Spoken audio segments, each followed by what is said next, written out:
భారతదేశ భవిష్యత్తు తెలంగాణ భవిష్యత్తు యువత మీద ఆధారపడి ఉంది. కావున యువతనైన నేను నా దేశ భవిష్యత్తును బాగు చేయాల్సిన బాధ్యత నా మీద ఉంది. కనుక నేను ఎలాంటి డ్రగ్స్ తీసుకోకుండా, చెడు వ్యసనాలకు లోను కాకుండా దేశ పురోగతిలో భాగమయ్యేలా నాతో పాటు నా స్నేహితులని భాగస్వాములను చేస్తానని భరతమాత సాక్షిగా ప్రమాణం చేస్తున్నాను. జై హింద్. చూడండి, మీది ఎవరు అన్నారు?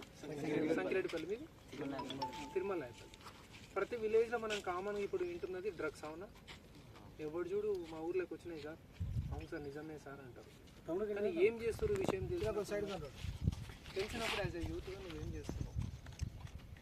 మనకేమనిపిస్తుంది అంటే మన పాలోడు కానీ పక్కోడు కానీ ఎవరో తీసుకొని వాడు ఖరాబ్ అయిపోతుంది, నష్టం అయిపోతుంది అంటే మనకి ఎక్కడ లేని ఆనందం ఉంటుంది. ఎందుకంటే పక్కోడు కదా వాడు, పాలోడు కదా. కానీ మనకు కామన్ సెన్స్ మిస్ అయ్యేది ఏంటంటే, ఎక్కడనో అమెరికాలో ఉన్న డ్రగ్స్ మన ఇంటి పక్కలకి వచ్చి మన పాలోడు వాడుతుందంటే మన ఇంట్లోకి రావాలి, వస్తాయి రావా చెప్పండి? చిన్న కామన్ సెన్స్. అవునా? ఎక్కడి నుంచో బౌండరీస్ దాటి మన ఇంటి పక్కలకు వచ్చింది మన ఇంట్లోకి రాదా? నువ్వు తీసుకోకపోవచ్చు, నీ నెక్స్ట్ జనరేషన్ నీ కొడుకు తీసుకోవచ్చు, నీ తమ్ముడు తీసుకోవచ్చు, నీ అన్న తీసుకోవచ్చు, నీ అంత స్ట్రాంగ్ వాడు ఉండకపోవచ్చు. అవునా కదా? సో దీన్ని అరికట్టే బాధ్యత మనందరి మీద ఉంది.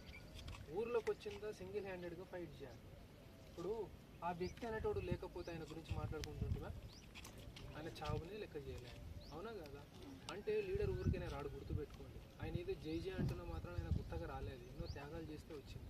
ముందుకు వచ్చి నేనున్నా ఈ కొండ జాతి వాళ్ళను వీళ్ళను బ్రిటిష్ వాడు నాశనం చేస్తుండు, లేకపోతే వీళ్ళంతా ఇది చేస్తున్నారని ముందుకు వస్తే నువ్వు ఒక్కసారి వంశు చేతి చూడు, నీ మీద నీ దగ్గరికి అందరు వస్తారు. ఊర్లో ఒకడు డ్రగ్స్ తీసుకుంటున్నా అంటే నువ్వు ముందుకు రావాలి, ఫస్ట్ ఫైట్ చేయాలి. వాడు నెగిటివ్ అంటాడు కావచ్చు, నీ వెనకాల 100 మంది నిలబడతారు తర్వాత. అర్థమైందా?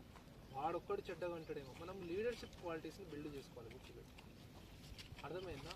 ఈరోజు రేపు చదువు అవ్వకపోయినా సరే ఇంకా బ్రహ్మాండంగా బతకొచ్చు. వాల్యూస్, యాటిట్యూడ్, బిహేవియర్ మంచిగా ఉంటే బతకొచ్చు. వన్స్ ఒకటి తీసుకుంటున్నా నువ్వు బయటకు వచ్చి చూడు, అందరినీ వెంటుంటారు. అవునా కదా? ఇప్పుడు వీళ్ళ కొడుకు తీసుకుంటాడు ఫర్ ఎగ్జాంపుల్, ఈయన తిడతాడు కావచ్చు, ఈ పక్కన ఉన్న వాళ్ళు కూడా అరే మంచిగా అయిందిరా నా కొడుకు అలవాటు కాకుండా 100% నేను కాలు నిలబడతాను. దేనికి భయపడొద్దు, 100% మా సపోర్ట్ ఉంటుంది. ఒకటి తీసుకుంటుండు, వానికి కూడా నెగిటివ్ అవుతావు కావచ్చు, మారిన తర్వాత వాడు అనుకుంటాడు నీ వల్లనే నేను మారినా అని. అరే పలానా ఈ పిల్లాడు మంచిగా చేశాను కాబట్టి నేను మారినా అని.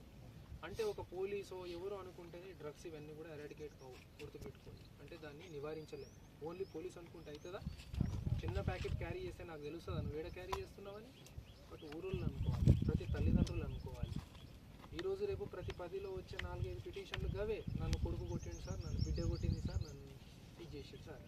అంటే ఎందుకు? నువ్వు సరిగ్గా పెంచలేదు వాడిని, చెప్పలేదు వాడిని, మానిటరింగ్ లేదు. 10 గంటలకు వచ్చి వాడు ఎట్లా వస్తుంది ఇంటికి నువ్వు చూస్తలేవు, చూడనప్పుడు చెడిపోతాడు కదా. అప్పట్లో ఎట్లుండే, మిమ్మల్ని ఎట్లా పెంచారు? 9 గంటలకు రావాల్సిన వీళ్ళు 9 గంటల 5 నిమిషాలకు వస్తే లాగిచ్చి పీకెటోళ్ళు. అవునా కదా? 5 నిమిషాలు లేట్ అయితే పీకెటోళ్ళు. ఇప్పుడు ఎవరు చూస్తున్నట్లా? వాడు 10కి రాని, 1కి రాని, 2కి రాని, వాని మీద మానిటరింగే లేదు. తల్లిదండ్రుల తప్ప కాదు అది. సో అది అంటే వాళ్ళు అంటున్నావు వాళ్ళ బిజీగా ఉండి మారకపోయారు, కానీ నీకు బాధ్యత ఉంది కదా, చదువుకున్నావు కదా, నీ గోల్ ఏంది? అందరు ఇక్కడ అంతా తాట బిర్లాలా? మన పరిస్థితి అందరికీ తెలుసు కదా, అందరికీ మన పరిస్థితి తెలుసు. బట్ నువ్వు